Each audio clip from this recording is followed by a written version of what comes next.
Hello, today we're going to talk about post-war economy and politics. This is after World War II. So after World War II, there was a mass exodus from rural areas to urban areas. In fact, by the 1980s, 80% of Georgia farms were actually gone. There's a couple reasons for this. Better housing, industrial jobs, better education.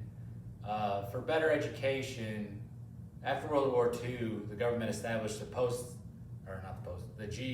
GI Bill. What the GI Bill was finally gave a chance for soldiers to go to college. It paid for them to go to college. This was adapted later on after 9/11 to become the post 9/11 GI Bill, which I actually used. And it just helped give soldiers another option in life. So they took up to it and started going to college, and this took them out of the rural areas and moved them to urban areas. Another thing that messed with the farms during this time was the boll weevils. All right, boll weevils destroyed cotton in the South quite heavily.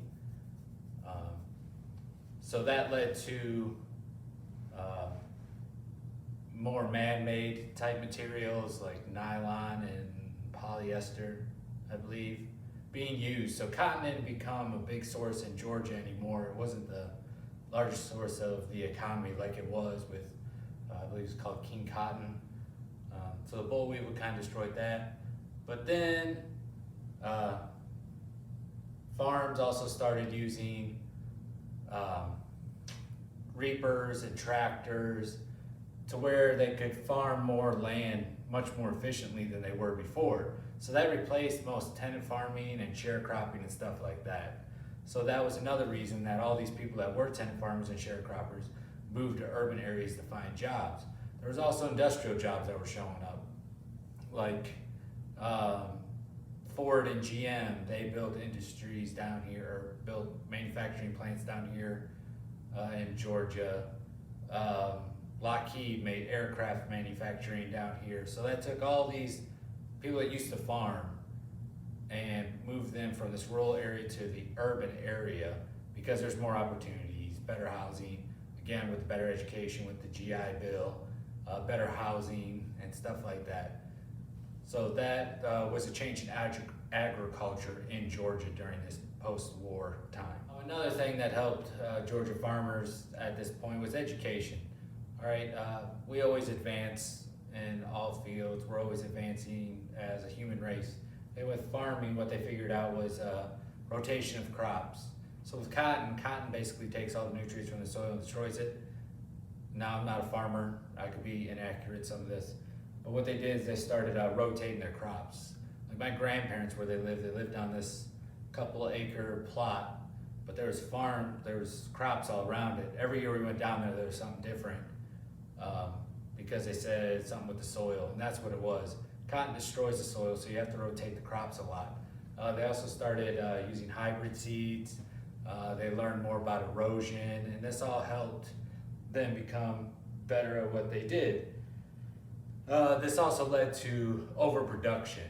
So the government actually started paying some farms to stop growing so much because they were growing too much and flooded the market with it. All right, in the cities, they could never establish labor unions down here in Georgia. This is something I just learned about. I'm from Michigan, where unions are a very, very big deal. Because they could not establish them down here, the national average of pay in Georgia was half of where it was other places because these unions couldn't get established. And what unions do is they negotiate on half of everybody. So you'll have your people in charge of the union, which is a couple people or one person, or your president of the union, and they go talk to the owners or management, and they try to get more pay. So because there's nobody to do that for Georgia citizens and Georgia workers, they continually did not get paid for the work they were doing. All right. Whereas up in Michigan and the auto industry, they established unions, so they were getting paid quite well, much better than they were down in Georgia and that's what led to strikes up there and stuff like that. And they weren't organized down here, so without the unions, they were only getting paid half the national average of everybody else. All right, there was also a change in politics during this time in Georgia. So the governor at the time was Ellis Arnold, and what he did was pretty revolutionary in Georgia. So I'm gonna read. So he established and allowed 18-year-olds to vote. He abolished the poll tax, which was stopping some people from voting. By some people, I mean African-American people. Improved prison conditions, promised accreditation for Georgia colleges. All right, so he did quite a bit. But once he got out of office, or decided not to run again, Eugene Talmadge won the election. And what happened before he could actually get into office is he died. And this led to the three governor controversy, I believe it's called. And that was between Herman Talmadge, who was Eugene Talmadge's son, Ellis Arnold, and the lieutenant governor at the time, Thompson. I believe it was Melvin Thompson. So Herman Talmadge really didn't have anything, but he was a write-in vote for it. He had a bunch of people supporting him because he was a son, even though he hadn't run for it. That'd be like me getting injured in this job and not being able to work, and then my 4-year-old son just coming in here, or 5-year-old son just coming in here and start working for me.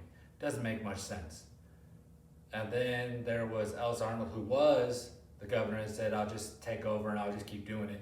And then there was Melvin Thompson, who was the lieutenant governor for Eugene Talmadge, and he actually had the best reason for being it. There was a big controversy. Supposedly someone was hiding in a closet, not wanting to get out or leave. It's a big thing that you can look up later on. But Melvin Thompson eventually became the governor during this, because Eugene was the one that got elected. So what Thompson did is he improved education. He made highway improvements. He purchased Jekyll Island. So if you like that barrier island, he got it for you. And he put to improve education, he put a 3-cent sales tax on items just for education. All right.